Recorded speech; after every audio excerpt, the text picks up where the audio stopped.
Welcome back, my dear listeners. Before we begin today's story, please show some love by subscribing to the channel and liking the video. Now then, let us begin. I think I caught her totally by surprise. I'm almost sure that she expected me to say, "Yes, dear," and then do what she wanted. After all, hadn't that always been the way of it? I met Betty Ann during my second year in college. We were both business management majors and we were taking a class in production management and we were both put on the same class project. I liked Betty Ann's looks, personality, and sense of humor, so I asked her to go out with me. She said yes, and our relationship grew from there. We went steady during our junior year. I proposed and she accepted at the beginning of our senior year, and we were married 1 month after graduation. We both got jobs and began to live the typical middle-class life. We were both doing well at our jobs, and then Betty Ann got pregnant and decided to leave the workforce and devote herself to being a full-time mom. I worked hard and advanced up the corporate ladder, and by the time I became a regional manager we had 3 kids. I considered myself one of the luckiest men alive. I had a wife who loved me and spoiled me rotten. I had 3 lovely children who were the apple of my eye, and I was a rising star in my company. It helped, of course, that I loved my job. It is a fact of corporate life that as you climb the corporate ladder the workload gets heavier and heavier until you finally reach the point where you can delegate. I hadn't yet reached that point, but I was closing in on it. The heavier workload translated into late nights at the office and a lot of times when I had to bring work home with me. Those times meant a lot of late nights and busy weekends for me, but I didn't care because I had a goal. The vice president of sales and marketing was retiring in a month, and I was one of 3 men who had a shot at getting the position. Once there, my workload would only be a third of what I was doing in trying to get there. More responsibility, a lot of high-level decision-making, but I would be able to delegate the nuts and bolts work to subordinates. But first I had to get there, and that meant hard work, and hard work meant a pissed-off Betty Ann. Betty Ann had been planning a weekend getaway for us for almost 2 months. It was to be 4 nights and 5 days at Aspen, and she had already made the hotel reservations, purchased the lift tickets, arranged for her parents to take the kids, and started packing her bags. 2 days before we were to leave I told her that I had to cancel. We have a project fastly approaching a deadline and it is in trouble.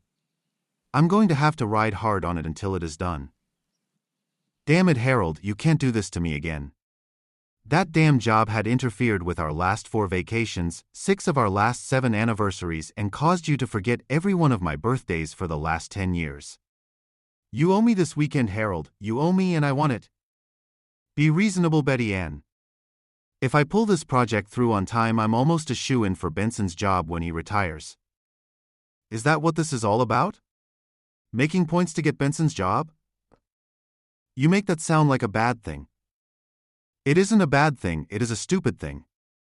I just now realized I lost all those vacations, anniversaries, and birthdays because I kept my mouth shut. What does that mean? Nothing, Harold, just go work on your damn project while I finish packing. Finish packing? Yes, Harold, finish packing. I'm going with or without you, but I am going. You would go without me? Do you think that would be wise? A married woman alone? That would be like wearing a neon sign saying, "Here I am, show me a good time." I fully intend to have a good time, Harold. I'd rather have it with you, but I'll manage if you don't go. Really, Betty Ann, I don't just go do your reports, Harold, or whatever. I'm going and that's that. I'm through letting your goddamn job interfere with things. The day we were supposed to leave for Aspen came, and when I got home from work I found Betty Ann putting the last of her suitcases in the car. I took one last shot at trying to get her to be reasonable. I'm serious, Betty Ann, going to Aspen alone is not a good idea. So come with me, Harold. You know I can't do that. I have to make sure that this project doesn't go belly up. I save the project and I know I'll get Benson's job and then things will get a lot easier. There won't be any more screwed up vacations or forgotten birthdays and anniversaries. I'll be in a decision-making position, someone else will be doing the donkey work. That's nice, Harold, but I've been looking forward to this weekend for 2 months now, and I'd rather you go with me, but I'm going. I still don't think it is a good idea for you to go alone. I won't be alone, Harold. What does that mean? I'll call you tonight, Harold, after I get checked in at the hotel. Betty Ann, enjoy your project, Harold, and she got in the car and backed down the drive. I stood there watching her go, and I wondered about her. I won't be alone remark. As she turned the corner at the end of the block, I put it out of my mind and went into the house. I was reviewing some specifications when the phone rang. It was Betty Ann, and she gave me her room number and the phone number of the hotel. She sounded out of breath, and I asked her why. I just did 25 laps in the indoor pool. I'm curious, Betty Ann, what did you mean when you said you wouldn't be alone? Did I say that? Yes, you did. I must have meant that I expect to get hit on a lot while I'm here. I'm not a bad-looking broad, in case you have forgotten. I expect that I'll be kept on the dance floor all night. I probably won't even have to buy a drink after my first one. Well, I'm dripping wet and I need to get out of this bathing suit and take a shower. I love you, baby. See you in 5 days, and she hung up. Now I've never had any reason to doubt Betty Ann, but to be absolutely honest about it, it was mostly because I didn't pay all that much attention to what she did. Why should I? She kept the house spotless, she spoiled me rotten, she raised 3 great kids, and I knew she loved me as much as I loved her. But 3 things just happened in the space of 6 hours that alone would have meant nothing, but taken together they were screaming something at me. Just to satisfy myself, I called the number she gave me for the hotel, and when the desk clerk answered, I asked him what were the hours on the indoor pool, and I got the answer that I hoped I wouldn't. The last time I had been in that hotel for years previous, they didn't have an indoor pool. According to the desk clerk, they still didn't. Couple that with Betty Ann's "I won't be alone" remark, and a red flag was being raised. The third thing, and the one I really didn't want to think about, was that I was almost positive that I heard someone else breathing heavily in the background while I was talking to her. All of a sudden I wasn't as sure of my wife as I had always been. I made myself a drink, sat down on the couch and put my feet up on the hassock and tried to think of things that might have been an indication that my wife might have strayed on me. I did a lot of deep memory probing and found out that I really didn't know all that much about what went on around our house. I deferred everything to Betty Ann. She wanted to paint the bathroom a creamy yellow. Yes, dear, whatever you want. Buy a leather sofa for the living room? Of course, dear, whatever you would like. She picked out my shirts, ties, and even my shoes, and I said yes, dear, and kept on doing whatever I was doing. She picked out the house we lived in, she picked our friends, she picked out the places where we went to eat, and she chose the films and TV shows we watched, and I just said yes, dear, and went along with it. Even this weekend that she had planned was all Betty Ann. She picked the hotel, she decided where we were going to ski, and she even made a list of the runs we would take. She made dinner reservations for each one of the nights we were to stay there. She asked me if the arrangements were all right, and I said, yes, dear, just fine. It occurred to me that my wife could have been the neighborhood gangbang queen, and I wouldn't have known because I hadn't paid any attention. The next 24 hours sucked as all kinds of shit ran through my mind. Friday night, Betty Ann called at 10 in the evening and asked me how I was. Sitting here having bad thoughts. My own fault, of course. If I was there, I wouldn't be here thinking the things I'm thinking, wondering about what I'm wondering about. And what would that be, babe? I wouldn't be sitting here wondering who it is that you are sleeping with while you are up there. There were several moments of silence from her end, and then she said, and just why would you think that? So I told her about what I'd heard in the background when she called, and then about my call to the hotel. You lied about the pool, heavy breathing in the background, and the comment you let slip about not being alone. 2 and 2 have always equaled 4 to me, Betty Ann. I can see we will need to have a talk when I get home. I don't see why. Your lack of outrage and lack of indignation over what I have just accused you of say all that needs to be said.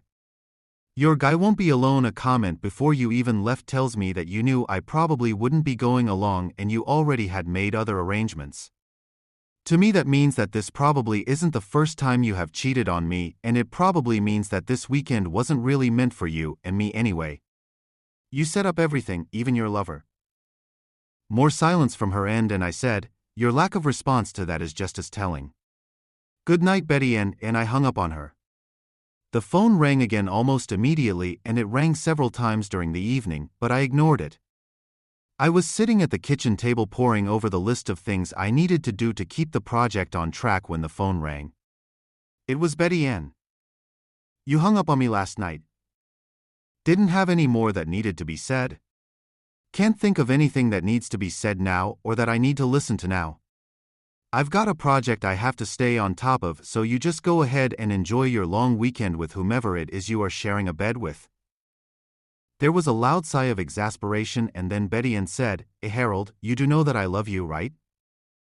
No, I don't know that anymore. If you loved me, truly loved me, this weekend wouldn't have happened. Even then, knowing what I'm thinking, I noticed that you didn't get in your car and race home to try and save your marriage. You can doubt it if you want, but I do love you, Harold, more than you can possibly realize, so please understand that I'm not saying this to hurt you. You could not bother going to work for a month and it wouldn't affect your job.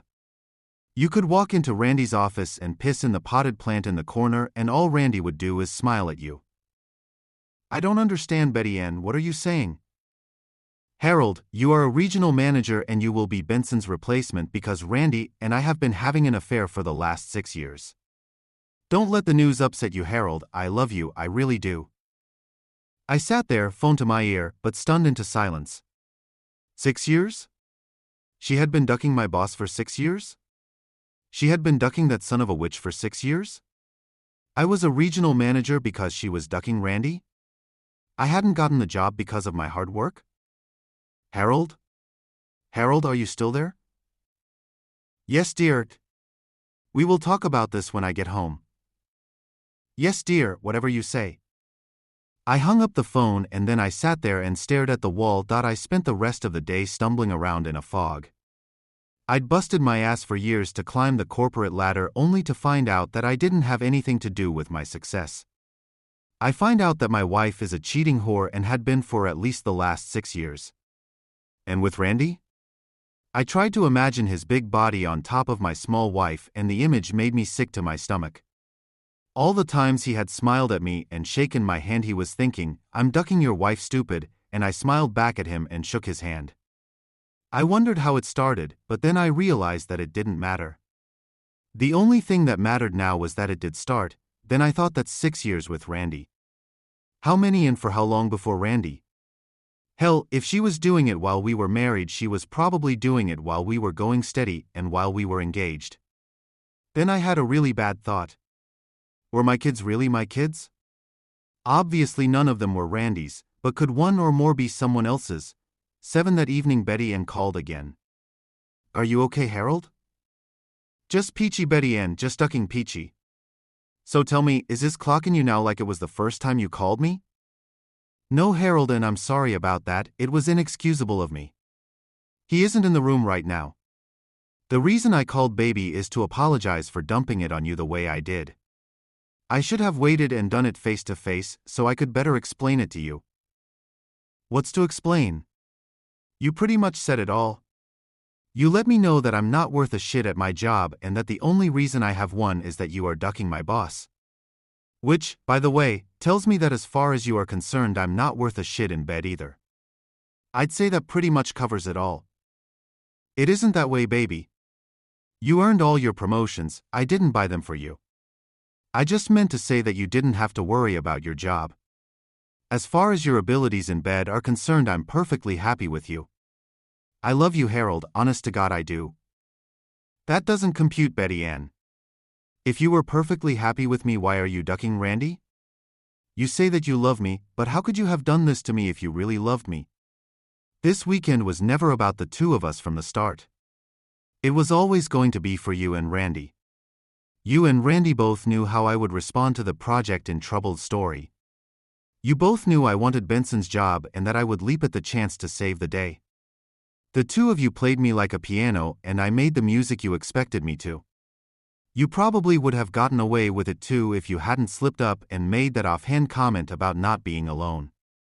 You say that you love me? It has been 3 days now, Betty Ann, 3 days during which you know that I know what is going on up there, but I notice that you still aren't here trying to find some way to save anything from the mess you made. Goodbye, and I hung up on her, after hanging up on Betty, and the phone started ringing almost every hour on the hour, and the caller ID showed an Aspen area code, so I never bothered answering it. I took the phone off the hook when I went to bed, and when I woke up in the morning I put the handset back in the cradle and it rang almost immediately. Caller ID said Aspen again, so I ignored it and went and took my shower. It was still ringing when I left the house for work. I stopped at Denny's for breakfast, and when I got to work, Stella, my secretary, greeted me with, "Your wife has been trying to reach you. She asked me to have you call her at this number as soon as you came in." I took the piece of paper she handed to me and watched her raise her eyebrows as I wadded it up and tossed it in the wastebasket without even looking at it. "No calls from her, Stella. Just tell her I'm out of the office." "I'm sorry, Mr. Hamilton, but I won't lie. I'll take messages, or I'll tell her you told me not to put her calls through, but if you are here I won't tell her that you aren't." "Thank you, Stella, I needed that." "Needed what, Mr. Hamilton?" "After the weekend I've just had, it is nice to know that there are still honest women around." I took the paperwork on the troubled project and ripped it to shreds and dropped it on Randy's desk, and then I went into my office and busied myself with making phone calls. I took everything in my basket and dumped it into the wastebasket and started cleaning out my desk. At 10, Stella came in. "Your wife has called 4 times and I've told her that you wouldn't take her calls, and she said fine. I'll tell him that I'll just have Randy call him. See if he refuses that call." "Could I ask what is going on here?" "It would seem, Stella, that your employer and my wife are upset that I found out they spent the weekend together in Aspen and then had the temerity to get pissed about it. Well, since I won't talk to Randy either, and he is your boss, I guess I need to get you out of the line of fire. You can honestly say that I am out of the office if either of them call again," and I got up and left. I went home and took the phone off the hook and got busy doing what needed to be done. I didn't go into work at all on Tuesday. At 6 Tuesday evening I put the phone back on the hook and finished up what I was doing. At 9 I heard a car door slam, and a minute or so later I heard Betty and holler out, "Honey, I'm home." I didn't answer back and just waited for her to come find me.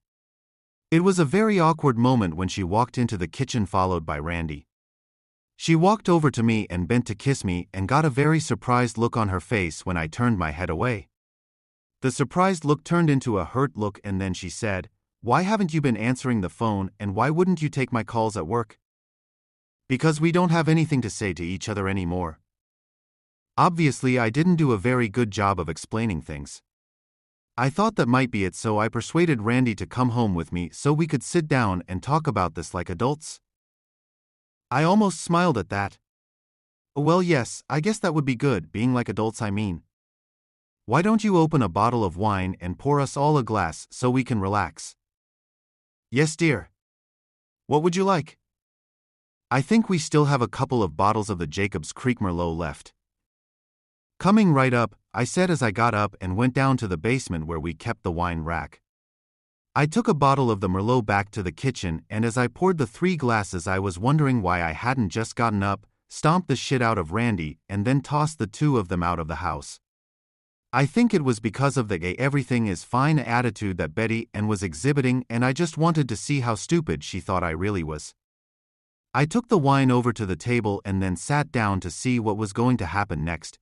Betty took a sip of her wine, and then she started talking. "First, Harold, you have to understand that my love for you is deep and unconditional. You are my life and you must understand that. I love you and only you, and I don't want to spend my life with anyone else. That said, I need to say that I'm addicted to Randy's clock. I don't love Randy, I have never loved Randy, but I do crave his clock. He is not a better lover than you, Harold, but he has size. When his clock is in me it fills me so full and touches me in places that drive me crazy. There are some places inside me that his clock can touch that give me long, almost continuous organisms. It is strictly a physical thing, Harold, and other than what his clock can do for me I have no feelings for Randy at all. I know it is brutal for him to sit there and hear me put it that way, but it is nothing new to him. I've been telling him that for 6 years now. He is nothing to me but a huge clock, and while I don't understand it in the least, that seems to be enough for him." Then Randy spoke up. "It is true, Harold.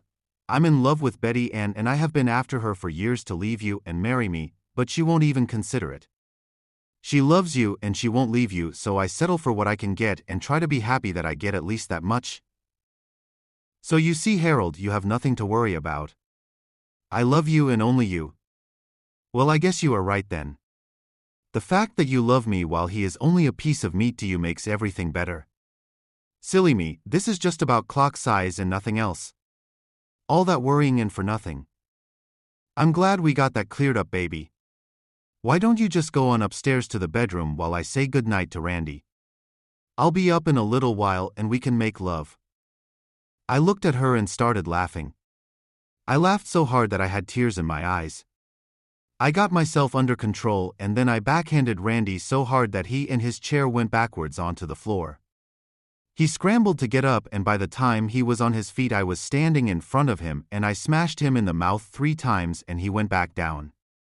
I kicked him 3 times hard in the crotch and then I leaned down, grabbed his shirt front and pulled his face up to within inches of mine. Consider that my resignation, you son of a witch, and then I slammed his head back down on the floor and headed for the door.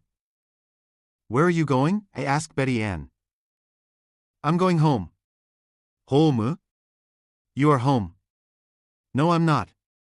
When I found out what you were doing, my first thought was to throw your cheating ass out on the street. Then I thought of all the memories of you that the house would keep pushing at me and I decided that I would be the one to get out.